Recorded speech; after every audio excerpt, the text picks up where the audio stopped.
সেলিমের বাড়ি কেন পাহারা দেওয়া হয়? ওরে তো বাইন্দাসকে নোয়াখালীর যত রকম ময়লা জায়গা আছে ওখানে বাইন্দা রাখা দরকার ছিল রে। কে পাহারা দিতেছে? এই পাহারাটা কেন দিলেন? ধর্মের ডাকাই নবীর রসুলের ইজ্জত কইনা লোক ওরে পাহারা দিতে হয় কেন? তার মুকুল লাগবে। এই মুকুল কার উপরে পড়বে তা জানি না, খালি শয়তানের উপরে পড়বে। হেজবুল শয়তান না কোনো ওসির উপরে পড়বে, না ডিসির উপরে পড়বে, না বিশের উপরে পড়বে, সরকার উপরে পড়বে। সেদিন গেল আমাদেরকে বলতে না হয় আপনারা কি করলেন? নোয়াখালী কুমিল্লাতে উলামায়ে কেরামরা ভরা, এখানে কেন জায়গা পাইল? এখানে মন্ত্রী সাহেব কি করে? এখানে মুফতি সাহেবরা কি করে? এখানের ওয়াইজিনরা কি করে? বাংলা থেকে ওয়াজ করতে থাকবে আর ঘরের ভিতরে নবীর দুশমন আল্লাহর দুশমন নোয়াখালীতে বাস করবে। এটা করতে দেওয়া যায়? ইসলামের নামে কিছুই নাই, এটা দাবি করছে বদমাশ হিজবুল শয়তান। আজকে থেকে হিজবুত তাওহীদ ওরে না বলাটা মুসলমানের জন্য ইমানি দায়িত্ব হবে। হিজবুল শয়তান, শয়তান যত পৃথিবীতে আসছিল বড় শয়তানের চেলাচামুন্ড, সমস্ত শয়তানের ঠাকুর হইল এই বাইজিদের জামাই সেলিম। আমি বলবো সরকার বাহাদুরকে, আমরা আসবার সময় দেখলাম ওর বাড়িতে পুলিশ পাহারা। এই পাহারাটা কেন দিলেন? ধর্মের ডাকাই সেলিম বসে, সেলিমের এখনো কেন ধরা হইল না? সেলিমের বাড়ি কেন পাহারা দেওয়া হয়? কে পাহারা দিতেছে? তারাও সেলিম বসতে হইলে সাবধান। আমাদেরকে আল্লাহ তাআলা, দেশ এখন শান্তিতে আছে, দেশের সরকার যাতে সুন্দর মতো উলামায়ে কেরামের পাশে থেকে আহলে হক কওমি অঙ্গনের উলামায়ে কেরামকে সাথে রাখা দেশ চালাইলে আগামী দিনে আগের নোয়াখালী হবে ইনশাআল্লাহ। আগামী দিনে সারা দেশ আলোকিত হবে ইনশাআল্লাহ আজিজ। আমরা যেন হিজবুত তাওহীদ না বলি, হিজবুল শয়তান। এ পর্যায়ে আপনাদের সামনে অত্যন্ত গুরুত্বপূর্ণ বক্তব্য নিয়ে আসছেন তাহাফুজে খতমে নবুয়ত কাদিয়ানী বিরোধী সারা বাংলাদেশ ব্যাপী ঐতিহাসিক আন্দোলনের বীর সিপাহ সালার সম্মানিত আমির,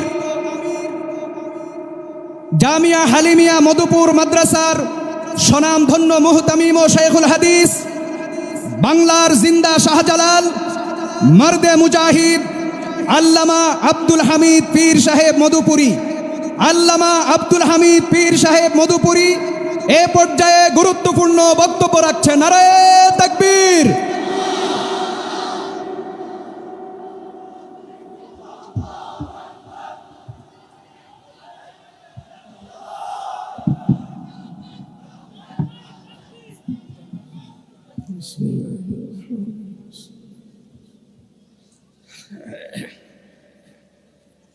আসসালামু আলাইকুম ওয়া রাহমাতুল্লাহি ওয়া বারাকাতুহু। আলহামদুলিল্লাহি ওয়াহদাহু ওয়াসসালাতু ওয়াসসালামু আলা মান লা নাবিয়্যা বা'দাহু, আম্মা বা'দ। আউযু বিল্লাহি মিনাশ শাইতানির রাজীম। বিসমিল্লাহির রাহমানির রাহিম। আলা ইন্না হিজবাল্লাহি হুমুল মুফলিহুন। যে বিষয়ের পরে আজকে নোয়াখালী, বৃহত্তর নোয়াখালীর উলামায়ে কেরামের দেশ, মুফতি মুহাদ্দিসের দেশ, পীর দরবেশের দেশ, ভালো মানুষের দেশ।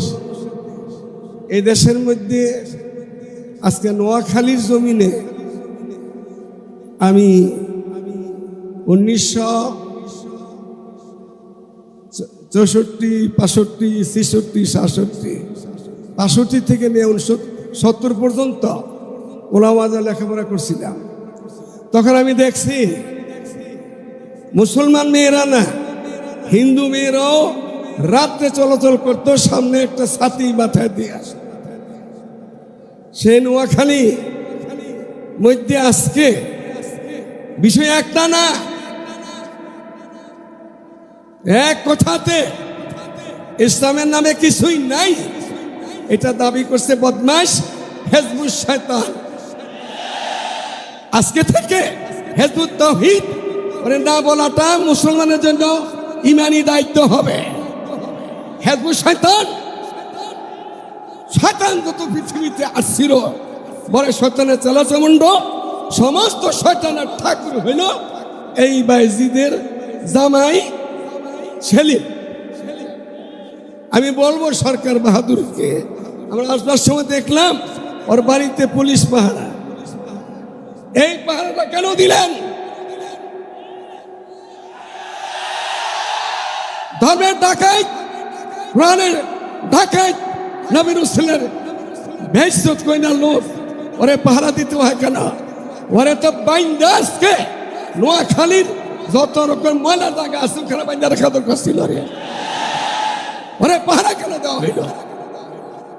আমি লম্বা কথা বলার আদত নাই। আর আজকে এখানে সারা দেশের উলামায়ে কেরাম আছেন, ওনারা বয়ান করবেন। যারা বুঝায় বলতে পারেন, বহু উলামায়ে কেরাম এখানে আছেন, নওজওয়ানেরা, ওনারা এই বিষয়ের উপরে মালুমাত আছে। ওনারা বলবেন। আমার শেষ কথাটা হইল, এটা নোয়াখালী,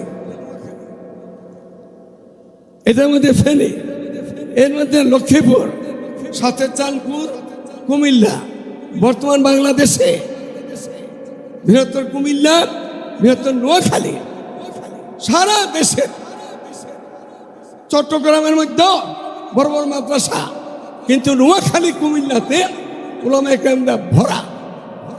এখানে কেন জায়গা পাইল? এখানে মন্ত্রী সাহেব কি করে?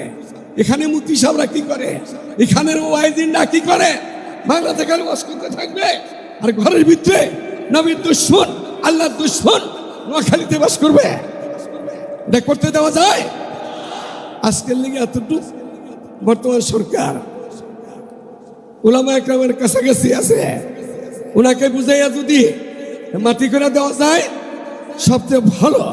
তা যদি না হয়, আগামী দিনে কোন ওয়াইজিন যিনি বলে গেছেন, আমি বলবো শুধু নোয়াখালী কুমিল্লা থেকে এই মাইজিবুদ রাস্তারা যত রাস্তা আছে সব ব্লক করে দিয়ে এখানে থেকেই এই দাওয়াত হিজবুত তাওহীদ, এই হিজবুত শয়তানের থেকে আমরা আসল হিজবুত তাওহীদের দিকে ডাক দিয়ে সরকারকে বুঝাবো, জনগণকে বুঝাবো।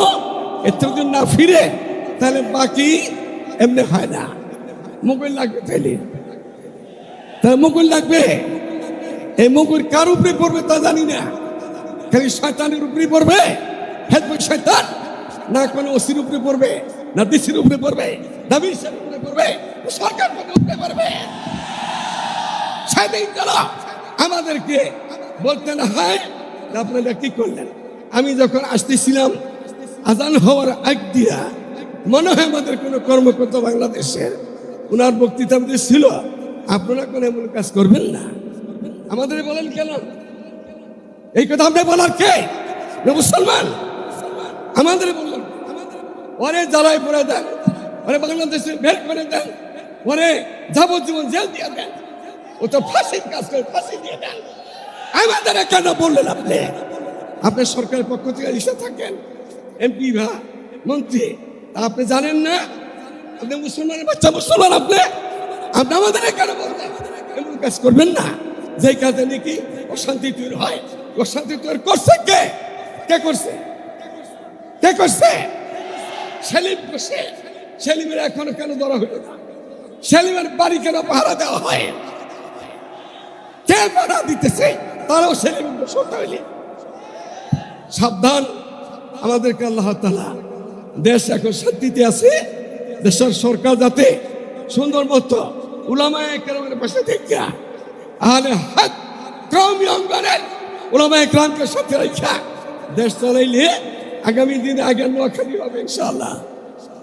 আগামী দিনে সারা দেশ আলোকিত হবে ইনশাআল্লাহ। আজিজ, আমরা যেন হিজবুত তাওহীদ না বলি, হিজবুত শয়তান। ওয়া আখির দাওয়ানা আলহামদুলিল্লাহি রাব্বিল আলামিন।